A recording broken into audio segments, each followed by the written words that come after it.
Coming on December 12th, it's a new format, a brand new format on MTG Arena. It's called Timeless. What is it? We're going to talk about what it is. I'm going to share 3 deck lists of decks I'm excited to play. And we're going to talk about some of the new cards coming with Khans of Tarkir that will be going directly into this format, including fetch lands. Let's go.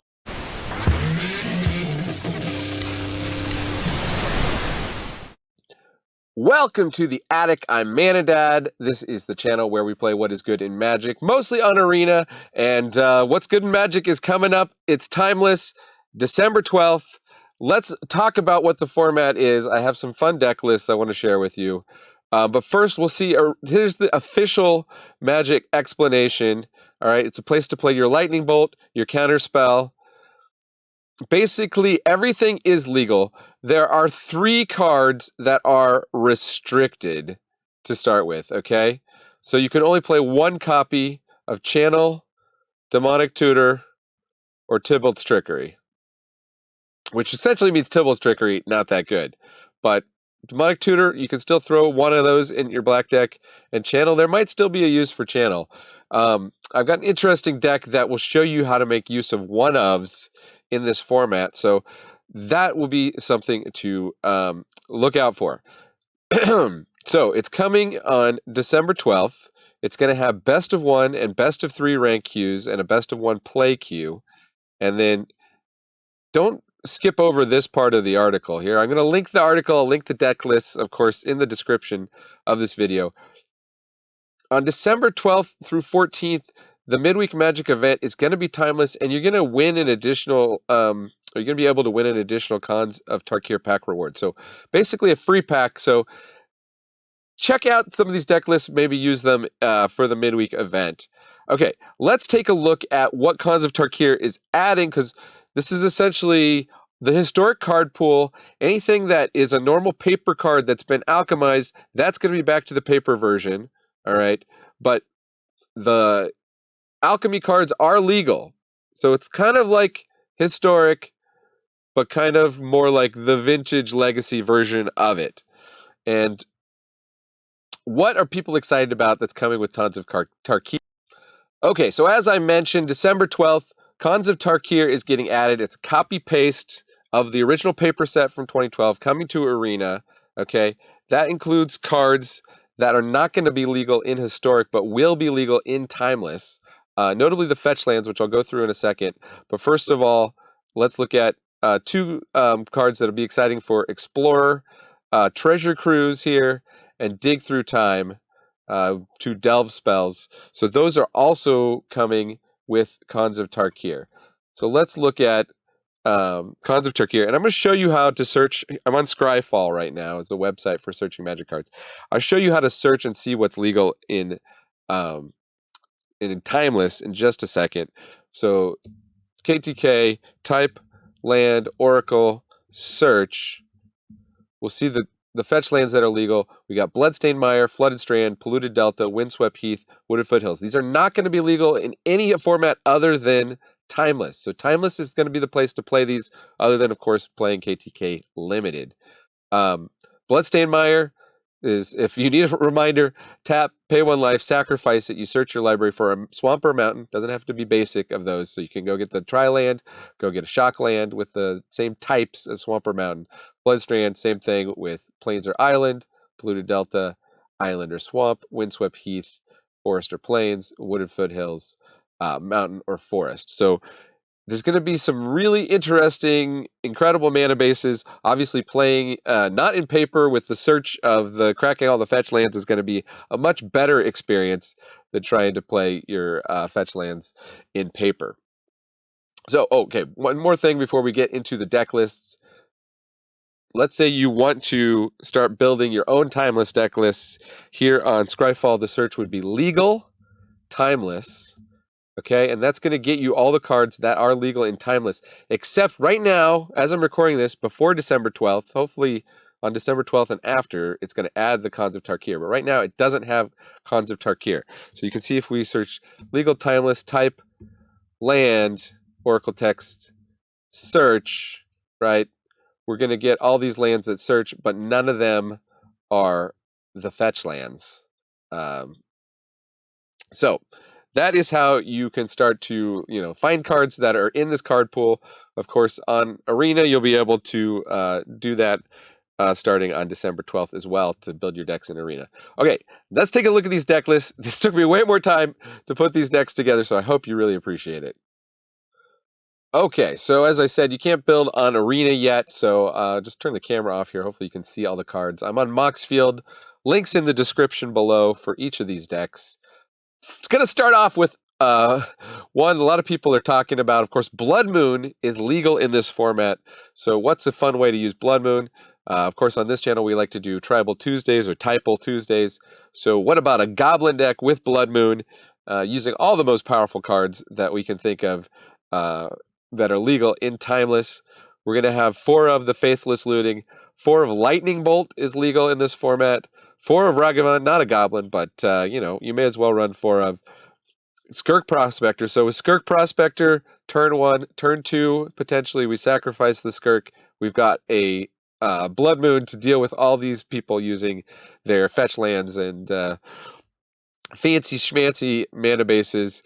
4 Conspicuous Snoops, of course, will be nice with Skirk Prospector or Krenko Mob Boss or even Pashalik Mond, goblins that have activated abilities, because as long as the top card of your library is a goblin, Conspicuous Snoop has all activated abilities of that card.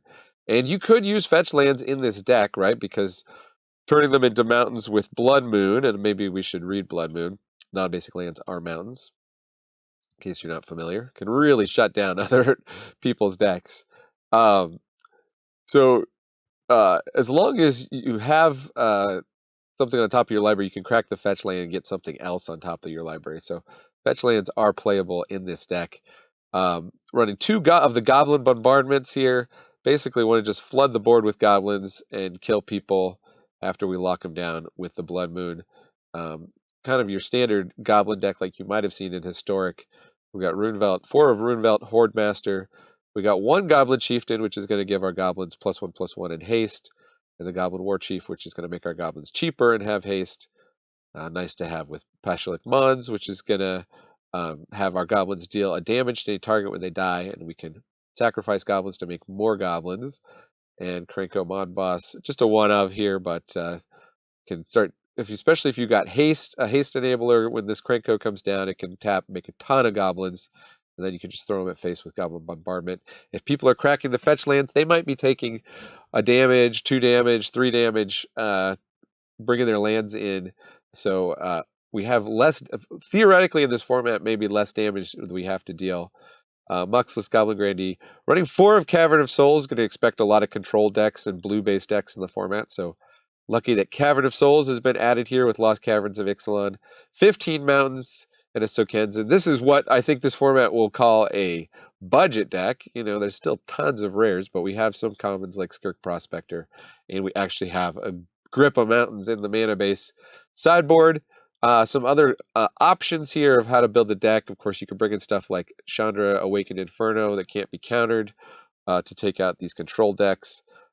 Stuff like Goblin Crater Maker and Goblin Trash Master will destroy artifacts. If you want to set up your deck to be a little more combo-y, you can do Goblin Matron, which can search your library for a goblin and put it into your hand for very specific goblin things.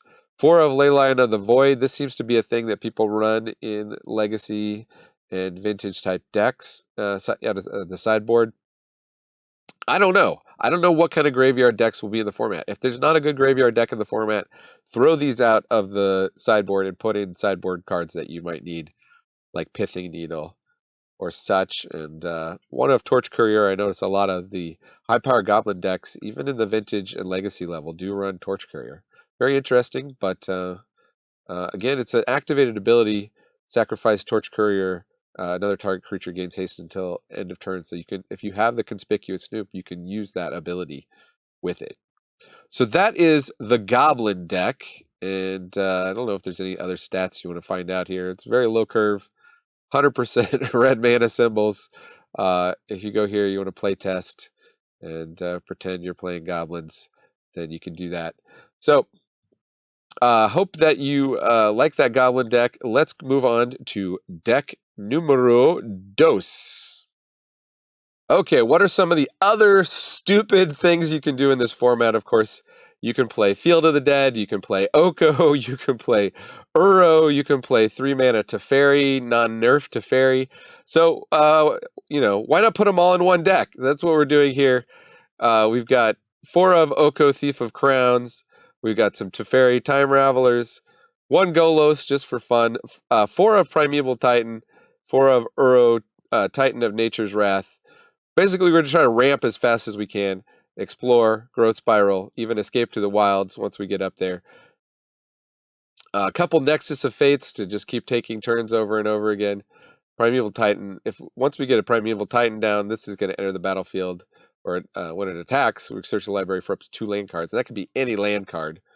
So we can get stuff like, put in Bajuka Bog if we need to nuke somebody's graveyard. We can get the fetch lands, which can go and get more lands. So then you get the Field of the Dead, right? We're running 4 Fields of the Dead.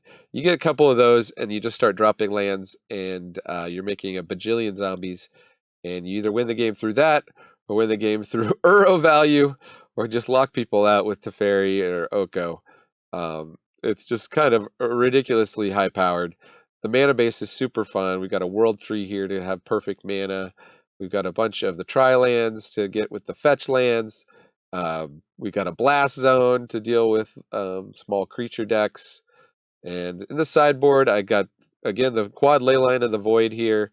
I thought it'd be fun to have Pit of Offerings, again, another land that can deal with stuff in the graveyard if there are graveyard decks running around it. I don't really know what's going to be running around. We've got Counterspell. We've got Tail's Edge, which will counter an activated or triggered ability, which is going to be very good for the next deck I show you.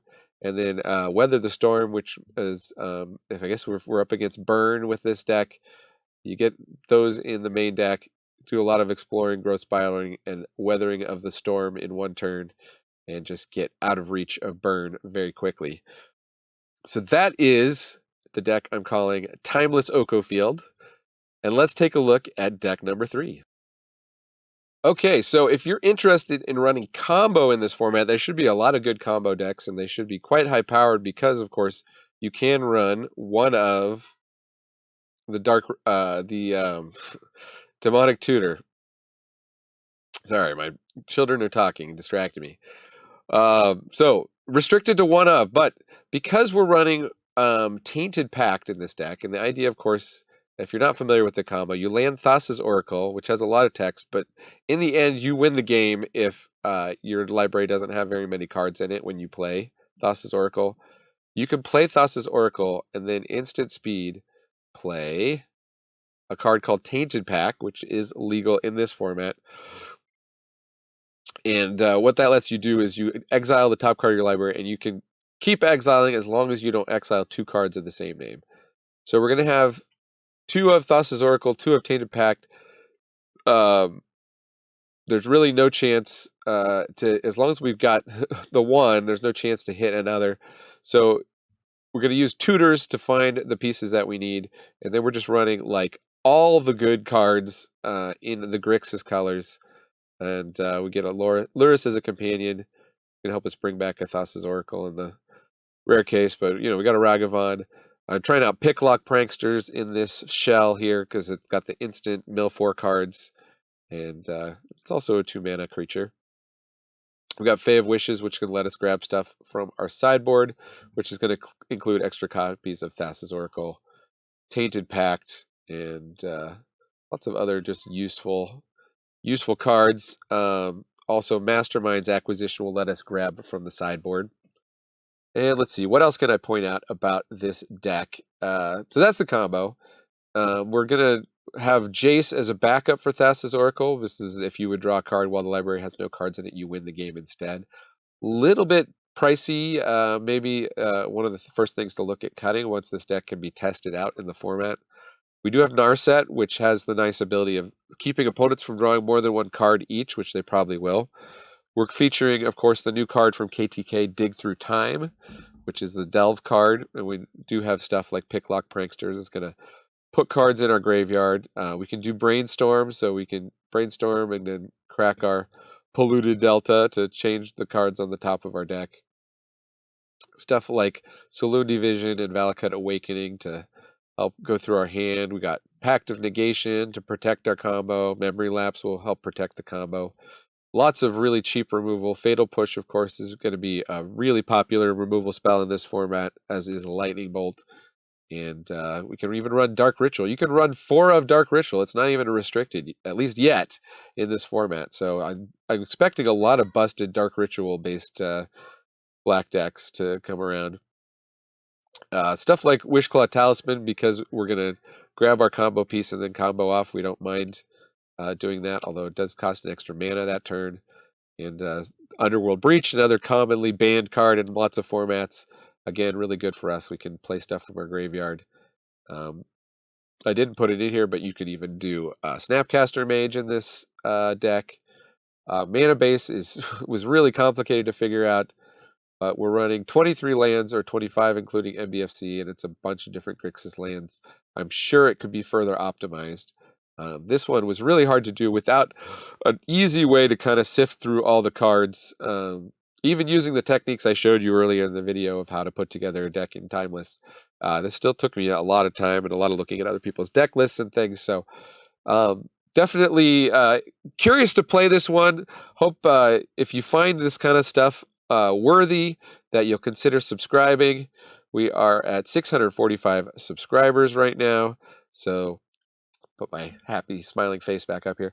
645 subscribers right now. Are going to do a giveaway when we get to 1,000. So consider subscribing. I'm planning to make a bunch of Timeless videos, at least for as long as people are interested in watching them.